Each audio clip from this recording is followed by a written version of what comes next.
Have you ever stayed up at night replaying a problem over and over again in your head, wishing you could fix it, change it, or understand it? What if the reason you're tired, overwhelmed, and anxious is because you're trying to control something Allah never asked you to carry? There is peace in surrender. There is strength in saying, Ya Allah, I leave it to you. The more you try to force what's beyond your reach, the more exhausted your soul becomes. But the moment you step back and let Allah handle what you cannot, everything begins to shift. In this reminder, we'll explore how faith replaces frustration and how true power begins where your control ends. The illusion of control. My beloved brothers and sisters, one of the greatest tricks of the nafs is to convince us that we are in control. That if we just try harder, stress more, think deeper, we can fix everything. But the reality is, control is an illusion. Only Allah has full power over every outcome. You may plan, prepare, and do your best, but the final result is in His hands, not yours. How often do we find ourselves exhausted, not because of the hardship itself, but because of our constant need to control it? We replay conversations, try to fix other people, chase results that are not ours to determine. And all the while, our hearts grow restless, forgetting that peace comes not from control, but from trust in the controller. The Quran reminds us, and they plan, and Allah plans, but Allah is the best of planners.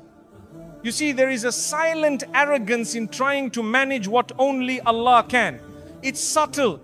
It hides behind the veil of responsibility, but it often turns into anxiety when we forget that our job is effort, not outcome. Many times we think letting go means giving up, but it doesn't. Letting go means acknowledging your limits. It means saying, Ya Allah, I've done my part, the rest belongs to you. And that moment when your heart truly releases is when real tawakkul begins. We often measure success by how much we control. But in Islam, success is measured by how much we trust. Did you pray? Did you act with sincerity? Did you place your matter in the hands of Allah? That's what truly matters. Because no matter how strong you are, nothing moves without His permission. The Prophet Muhammad ﷺ faced rejection, pain, betrayal. Yet, he never let those hardships steal his peace. Why? Because he never tried to force what only Allah could control. He surrendered without weakness. That is the strength we are called to embody. There is a difference between doing your best and trying to be Allah. When you try to control the outcomes, force timelines, manipulate situations, you step into a role that doesn't belong to you. Allah is Al-Mudabbir, the one who arranges all affairs. You are His servant, not His substitute. Sometimes we worry so much about the future that we forget who holds the future. We plan every detail, then panic when it doesn't go our way. But perhaps Allah is redirecting you, not rejecting you. And if you had full control, you might miss something far better written for you. Control gives the illusion of power, but it steals your peace. It whispers you're not doing enough. It convinces you that outcomes define your worth. But the believer knows outcomes are not your burden. Sincerity and submission are. When we stop trying to control everything, we start to see the signs of Allah. We notice His protection in the delays, His wisdom in the silence, His mercy in what didn't work out. But we only notice these things when we stop clinging to our illusion and open our hearts to His will. The tight grip we have on life often strangles our own serenity. The more we try to grasp control, the more it slips through our fingers. But when we loosen that grip and hand our affairs to Allah, we find that the peace we were chasing was never outside, it was in surrender. So my dear brothers and sisters, release the illusion. Let go of what was never yours to hold. You are not meant to carry the universe on your shoulders. You are meant to fall in sujood, lift your hands and say, Ya Allah, I trust you with what I cannot control. That is where peace begins. That is where your heart rests. Tawakkul, the heart of surrender. Tawakkul is not just a word we say, it's a state of the heart. It is when your soul finally breathes after holding on too tightly to this world. It is the moment you stop wrestling with the things you can't change and instead say, Ya Allah, I leave it in your hands. True tawakkul is not weakness, it's the strongest form of spiritual trust. My beloved brothers and sisters, we often confuse tawakkul with passiveness. But Islam teaches us to tie our camel and then rely on Allah. This means you plan, you work, you make dua, but in the end, you hand over the outcome to the one who knows what you do not. Tawakkul isn't inaction, it is the balance between effort and surrender. There are times in life when you've done everything right, yet things still don't work out. That's when tawakkul is truly tested. Will you still believe Allah's plan is better? Will you still trust His wisdom over your own? That moment of uncertainty is the doorway to spiritual growth if your heart chooses surrender over struggle. When you practice tawakkul, your heart becomes light. You stop overthinking, stop forcing, stop fearing. You realize that your job is to strive, not to control. Allah did not ask you to be in charge of results. He asked you to walk with faith, pray with sincerity, and rest knowing He never miscalculates. The beauty of tawakkul is that it brings calm even in chaos. The waves of life may roar, but your heart remains anchored. You stop panicking about what might happen because you know Allah already wrote the best outcome, even if it's not the one you expected. That's real faith. That's deep peace. Tawakkul doesn't mean life becomes easy. It means you stop falling apart when life gets hard. You no longer question every delay or breakdown. Instead, you begin to see Allah's mercy in every moment, even in disappointment, because you trust the one who sees the full picture, not just today. Some people rely on connections, wealth, or status, but the believer relies on the Most High. When you place your trust in Allah, you're never truly alone. Even if people abandon you, even if the world misunderstands you, Allah remains, and His help arrives exactly when it's needed. Every prophet lived through trials that required tawakkul. From Ibrahim alayhi salam walking into the fire, to Musa alayhi salam standing before the sea, to our beloved Prophet Muhammad sallallahu alaihi wasallam in the Kaaba, each moment of fear was met with full reliance on Allah. And every time Allah delivered in miraculous ways. Your tawakkul will often be tested in silence. No big signs, no instant answers. Just you, your prayer mat, and a heart full of dua. But it's in those quiet moments that your faith is purified.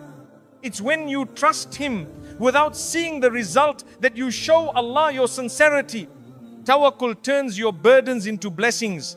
What you once feared, you now face with calm. What once kept you up at night now becomes a reason for sujood. You don't ignore reality, you just put it in perspective. You see trials as tools and delays as divine timing. When you place your trust in Allah, you allow space for miracles. Doors open from directions you never imagined. Comfort arrives in unexpected forms. And sometimes what you prayed for is replaced with something far better. Not because you earned it, but because you trusted His plan over your own. So my brothers and sisters, carry this in your heart. Tawakkul is the secret to serenity.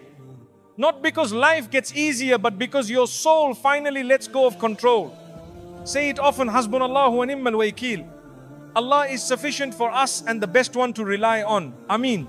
When worry becomes worship, there are times when your heart is so heavy, your mind so restless, that you find yourself pacing, sighing, and overthinking. But my brothers and sisters, worry in the hands of a believer can be transformed. When you take that pain and raise your hands to the sky with dua, it is no longer anxiety, it becomes an act of worship. You were never meant to carry everything alone. That worry, that fear, that sadness, it's a call from Allah to return to Him. Every tear you cry in sujood is counted. Every whisper of Ya Allah, help me is heard. When you convert your fear into reliance, you are not just coping, you are worshipping. Sometimes the sleepless nights you spend worrying are actually moments where your soul is being awakened. You begin praying more, seeking forgiveness, giving charity, reflecting on your life. That is not a breakdown, that is transformation. Allah uses worry to bring your heart back to what truly matters. It's easy to think that worry is weakness. But in Islam, what matters is what you do with it. If it makes you bitter, it can destroy you. But if it makes you better, it can elevate you.